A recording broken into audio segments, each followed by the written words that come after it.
Manajemen strategik merupakan proses atau rangkaian kegiatan pengambilan keputusan yang bersifat mendasar dan menyeluruh disertai penetapan cara melaksanakannya yang dibuat oleh pimpinan dan mengimplementasikan oleh seluruh jajaran di dalam suatu organisasi untuk mencapai tujuan. Dalam manajemen strategi kemukakan secara spesifik mengenai visi misi dan sasaran organisasi beserta dengan berbagai rencana dan kebijakan yang dijalan guna mencapai misi-misi dan sasaran tersebut.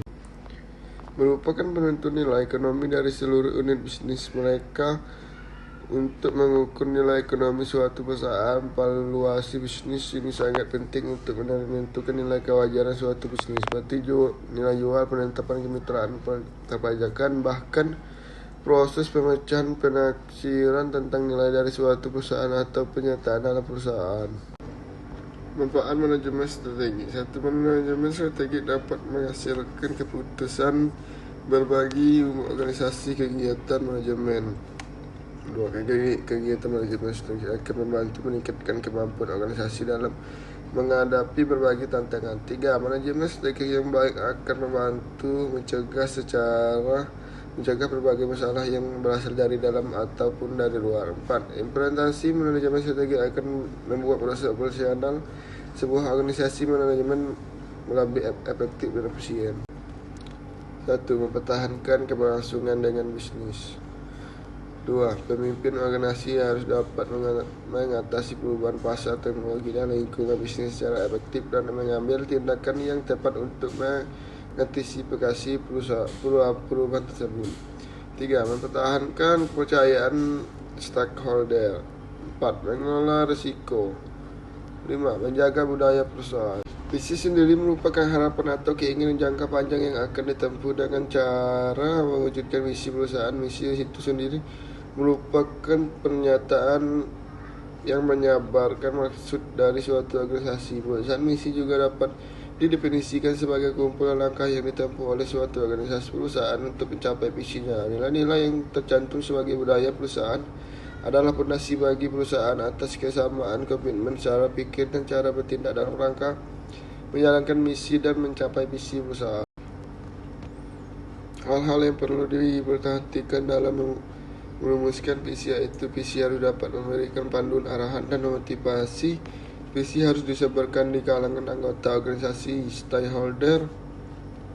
Visi harus digunakan untuk menyebarluaskan keputusan dan tindakan organisasi yang penting. Hal yang perlu diperhatikan adalah merumuskan visi, menunjukkan secara jelas mengenai apa yang hendak dicapai oleh organisasi dan bidang kegiatan utama yang organisasi yang bersangkutan.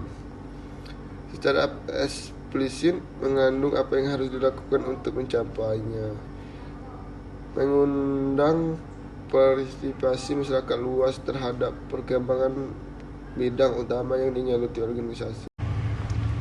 Microsoft Visi, berdayakan orang melalui perangkat lunak hebat kapan saja, di mana saja, dan di perangkat apa saja. Misi, untuk membantu orang di seluruh dunia menyadari potensi penuh mereka.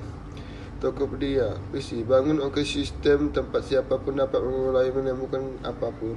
Kami memperdayakan jutaan pedagang dan pengguna di pasar, logistik, pembayaran, dan bisnis teknologi finansial kami. Misi, mendemokratisasikan perdagangan melalui teknologi.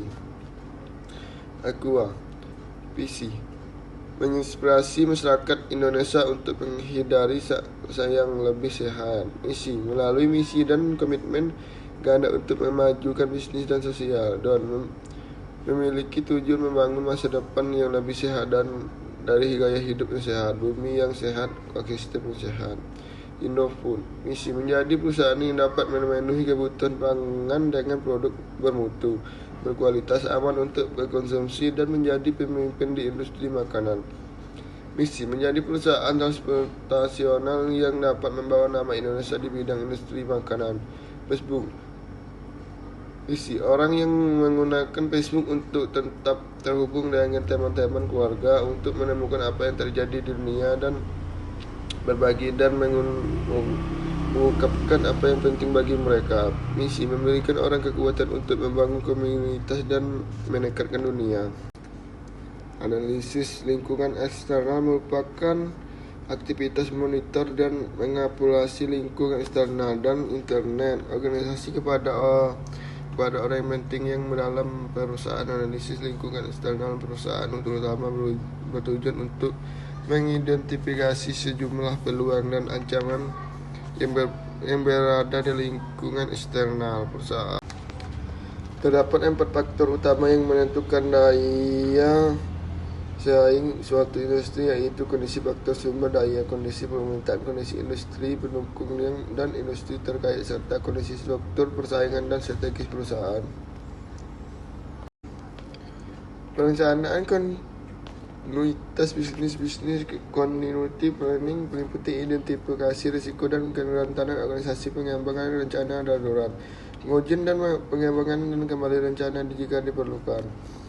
Keberlangsungan operasional memastikan bahwa organisasi memiliki infrastruktur dan prosedur yang memungkinkan bisnis beroperasi dengan lancar dalam situasi yang sulit atau tidak terduga. Pemulihan bencana menetapkan prosedur untuk mengambilkan bisnis ke keadaan semula setelah terjadi bencana atau krisis. Pengolahan risiko manajemen penetapan sistem prosedur untuk mengidentifikasi, mengevaluasi, dan mengurangi risiko yang dapat mengancam bisnis. Keterkaitan antara manajemen strategi dan bisnis yang berkelanjutan terlihat pada beberapa tahapan dalam siklus manajemen strategi. Di antaranya analisis SWOT, Strength Opportunity. Dalam analisis SWOT, organisasi harus mempertimbangkan faktor internal dan eksternal yang dapat mempengaruhi keberhasilan dalam jangka panjang. Rencana strategis manajemen bisnis yang berkelanjutan harus dijadikan bagian esensial dari rencana strategi organisasi. 1. Perumusan strategis mengacu pada merancang strategi. Implementasi strategi berarti pelaksanaan strategi yang dipilih.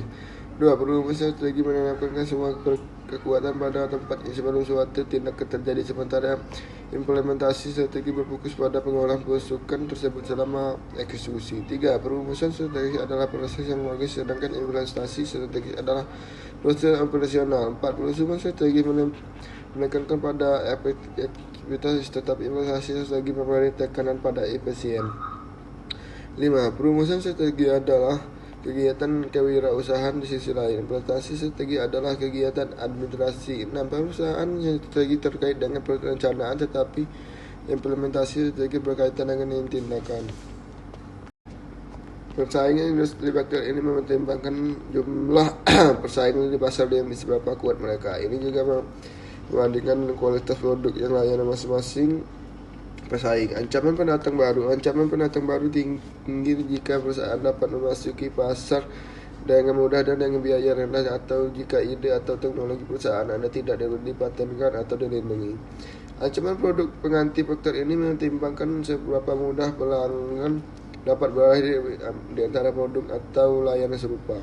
Daya tawar pembeli. Faktor ini mempertimbangkan bagaimana perusahaan harga mengaruhi keputusan pembelian pelanggan dan kemampuan mereka untuk menurunkan harga pasar. Kekuatan tawar-penawar masuk faktor ini mempertimbangkan jumlah pemasok yang dapat diakses oleh perusahaan dan seberapa mudah pemasok dapat menaikkan harga atau mengurangi kualitas produk mereka. Menurut kalender hubungan antara strategi dan struktur dapat disimpulkan bahwa perubahan strategi perusahaan dilalui oleh dan mengakibatkan terjadi perubahan dalam struktur sebuah organisasi. Seperti yang dikatakan, kalender strategi baru membutuhkan struktur yang baru atau paling tidak struktur yang diperbarui jika perusahaan yang makin besar tersebut harus dapat dioperasikan secara efisien. Kecuali jika struktur tidak mengikuti strategi, maka akan timbul ketidakefisienan.